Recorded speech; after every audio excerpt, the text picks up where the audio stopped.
Okay. Ombudsman office. There we go. What's your name again? Charles Murray. Charles Murray.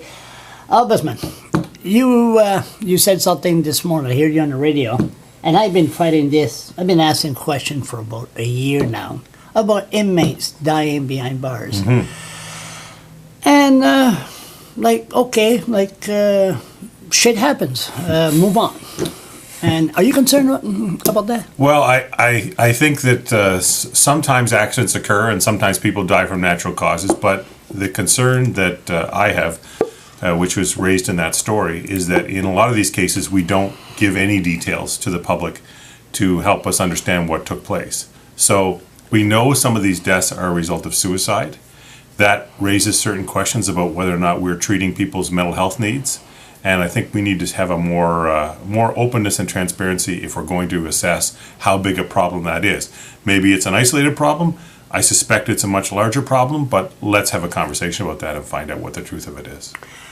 I was in jail 3 years ago with that blowhorn thing, and Judge Julian Dixon wanted me to sign a tricky condition not to go across the Westmoreland Bridge. I said, I can't sign that. That's the only bridge across outside of the city, beside the PM Bridge. And they always want to sign that, go to jail.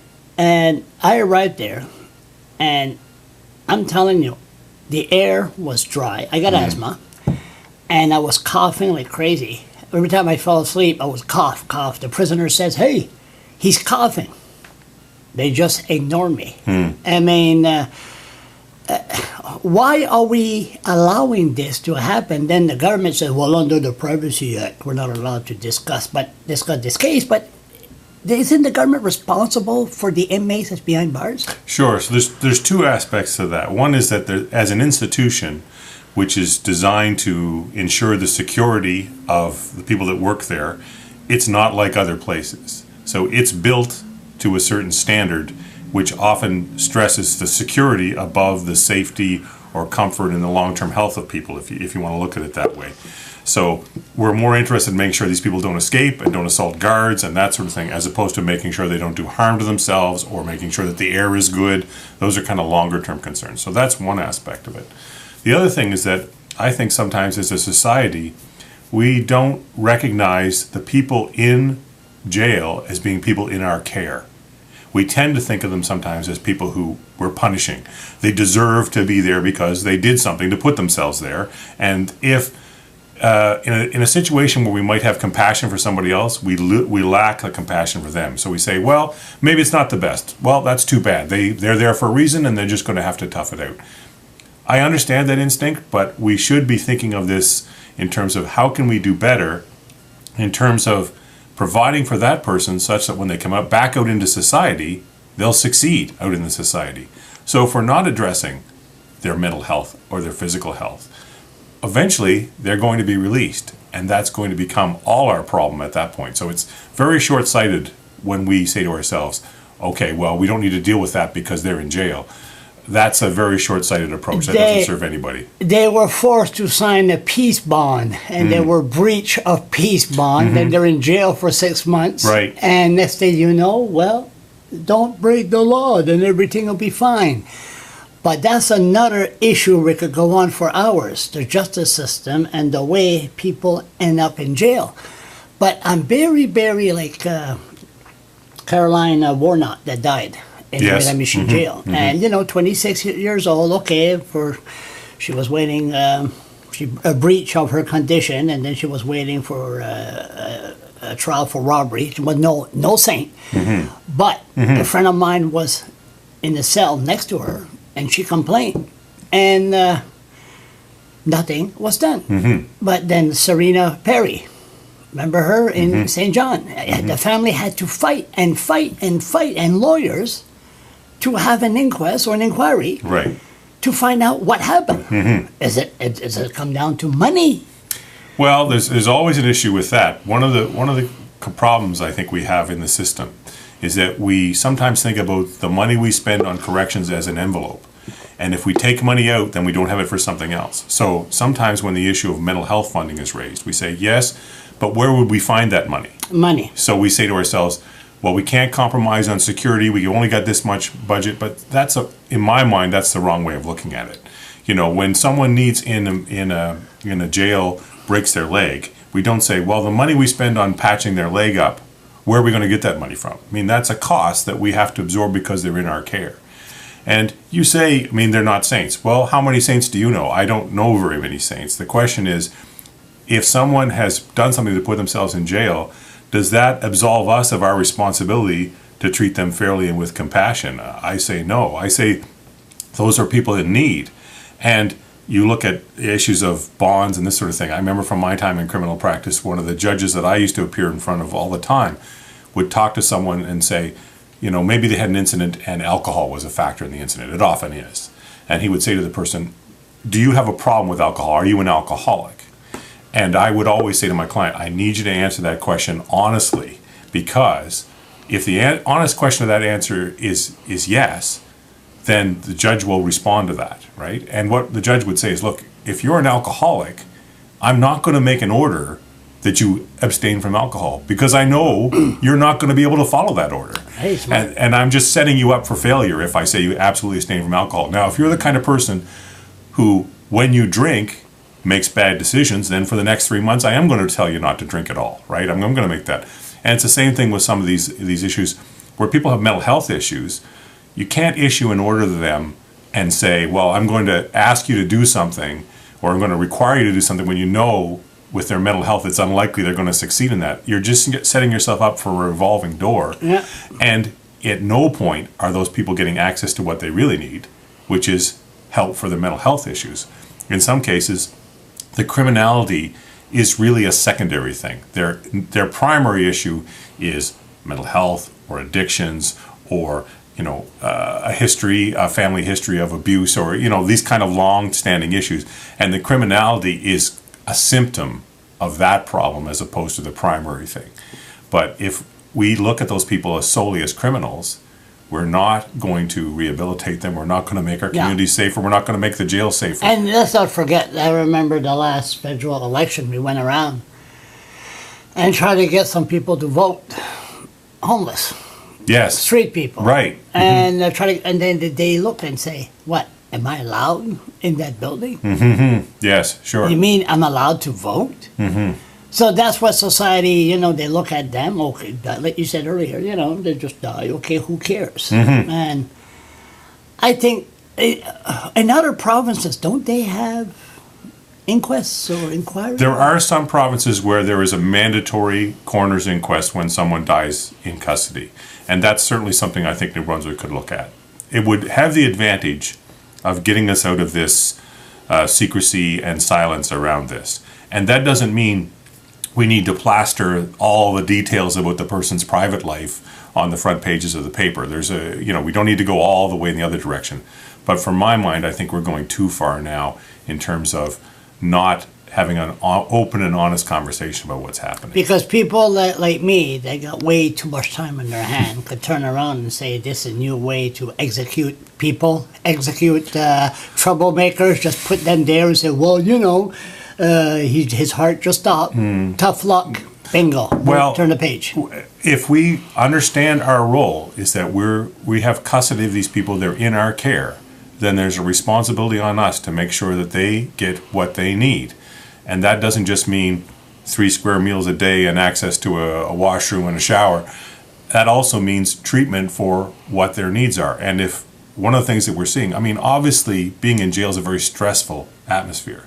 So if you have a concern about suicide, being put in jail is not going to lessen that problem. It's going to increase the risk that you're going to harm yourself. Yeah. So as a system, we need to say, okay, this person is at increased risk. Have we made sure that our guards have good training in recognizing signs that the person is about to attempt something? Have we got medical health professionals, people who have actual specialties in talking to people? But these specialties people, they usually at first, they mean well. But at the end, they get caught in the system and say, they don't. It's like any job, like you, the ombudsman. You come here and then suddenly, by gun hole. I'm not saying you don't give a damn now, but after a while, just a procedure. the ombudsman, any job, anything, Well, you're gung-ho at first. I hope that's not going to happen to me because I'm only here for a limited period of time. So I want to make sure that I'm not becoming that jaded in this short period of time. But the fact is that if you put limited resources into the system, sure, those people are going to burn out, right?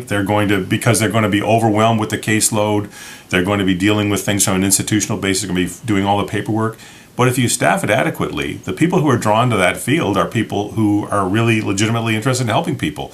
And I'd like to think the same thing is true in our office, is that the people working here aren't phoning it in. They're no, not, I'm talking about any workplace. Yeah. At first, you're gung-ho, any workplace. Right. I just use this as an example. But then I talked to a few cops I still talk to. But, mental issue is worse than it ever was. Yes. Worse, much worse. And they got a name to it now. And then there's prescription drugs. And it's out of this world. And the justice system here in Fredericton, I still say it's corrupt, but they don't answer that. But they're putting people in jail left and right. In jail. Isn't it time that maybe mental issues, they put them to St. John, they send in Miramichi? Is it time to build a provincial jail here in Fredericton? Well, or is it because they're a bunch of horny bastards after what happened in Kingsclere, so they can't have, no, don't answer that. But I mean, why don't we have a provincial jail here in Fredericton? One of the issues that we have is that it's like the old saying is, if you have a hammer in your hand, everything starts to look like a nail. The criminal justice system is designed and built around, let's deal with criminal behavior and let's make sure that we determine, is the person guilty, what's the appropriate sentence, and sentence them. That's the goal of that system. So when you place someone with mental health needs into that system, you're already trying to sort of force a round peg into a square hole. You're looking at it the wrong way because now you're not addressing the central need. So that system does the best it can.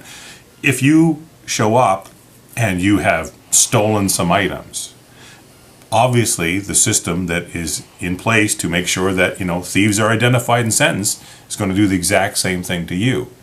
But why did you steal those items? Is it because, you have an addiction issue? Is it because you have a kleptomania, you have a mental health issue, this sort of thing?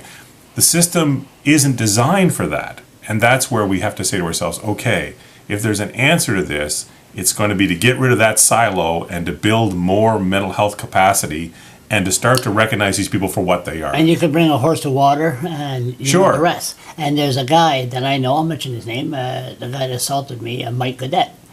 And Mike Godet went to the pharmacy and stole from painkillers. He was hooked. He's addicted. Addiction. And automatically 3 years in jail for robbery. Automatically, that's the law. 3 years in jail, like you said. He has addictions. Right. And he even said, he didn't have a gun, didn't do violence. He wanted those pills. Right. 3 years in jail. Yeah. Now, is that going to help him when he comes out? Well, I don't know that individual or his case, but speaking in general, ask ourselves as a society, was that the best way we had of dealing with that? Even if you're saying to yourself, I'm only interested in the bottom line. Warehousing people in jails is incredibly expensive, right? If I said to you, I have an alternative, right? A methadone treatment for that gentleman, or a counseling treatment for that gentleman, which help wean him off the drugs. We might, as a society, save a lot of money by diverting that person or people like that person to that system, as opposed to saying, well, he's a criminal, and we're going to treat him as a criminal, and this is the sentence for that crime, and away you go to jail. Because everyone who goes to jail, unless they're at particularly jail, let's not talk about prison, everyone who goes to jail is probably coming out of jail, right? Except for these tragic people who tragically die in jail. So we need to take a long view. When that person comes back into our community, are they going to have the tools they need to succeed in the community? Because if they don't, that's going to be more property damage, more assaults, more human suffering, more financial loss. However you want to look at this, you can have a human balance sheet or you can have an economic balance sheet, but either way, it's in all our interests to say, what can we do to rehabilitate this person so that they can succeed in society? I'm going to bring this up when I had my little trial, and then they said, if you go to jail for, let's say, 2 months or a month, you lose your housing. I go, oh my God.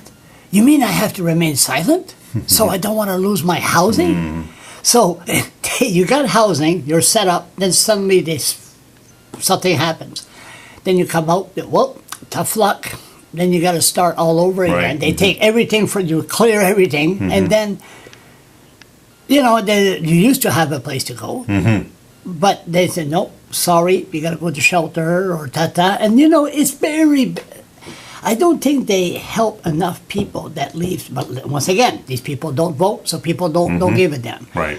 But once they leave that prison, I know they got John Howard Society and all that, but I think it's getting worse. Well, you touch on 2 points there. One is we know that for a number of people, the key first step is to get them into some sort of residence where that's a permanent residence, which is where they live. That's a key first step. That gives them an anchor, and from there we can build access to programs and education and advancement. But as long as their living situation isn't stable, almost everything else is not going to work. The second thing you're touching on is the fact that these people are at the margins of the society. So we, who are not at the margins of the society, have to make a special effort. They don't have the education, the financial resources, the opportunities. We can't very well say to them, oh, just pick yourself up by your bootstraps and go on. We need to reach down, it is down, and give them a hand and say, we're going to pull you up. And we need to do that because that's who we are as people. And recognize that, yeah, some of those people aren't going to be sympathetic people. They're not going to be success stories before we intervene. But it's in all our interests as a society to help bring them along. And it's not easy. And it's not like there's an easy formula. We just do this and they go on. And the next thing you know, they're the CEO of a corporation and a great success. It's a long road. And the people that work in the road, there is fatigue on their compassion and their energy, but that's why we need to resource properly and to make sure that those people don't burn out. That's why family support is very, very important. Absolutely. Now, 1 minute or less. I always admire you the way you have opinions. 1 minute or less. How are they going to change the start? You don't have to answer this. How are they going to fix that mess down the States? Which one? Yeah, you know which one I'm talking about. Well, are you talking about the electoral mess? Or There's two. Or the violence. The violence. How are they going to fix that? That is a tough question. My own sense of it is that right now, people are talking past each other. So they're thinking of themselves only in terms of their group. So we have, like, the present debate.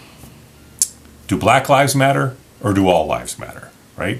And we've created a dynamic where you're either on the side of the African American population or you're on the side of the police. Surely you can be on both sides. Surely the correct position is you'd like no one to get shot and no one to get killed. But right now, and this is a dynamic, it actually goes back to the earlier thing I mentioned, which is about the elections. Right now we're in this dynamic where we're not thinking of ourselves in that way. We're thinking of, well, this is me and my group, and that's you and your group, and we're in that mode. And we have to get out of that dynamic if we want to find the answer, because right now it's really troubling. Like, when I see what occurs, and, you know, we've seen stuff even in New Brunswick that hits pretty close to home, right? There's an honest conversation that we need to have about racism in our society. And that needs to start with some humility on the part of the white population about how our attitudes, not even historically, today, continue to not show proper compassion towards people of color. Thank you. Always good to see you.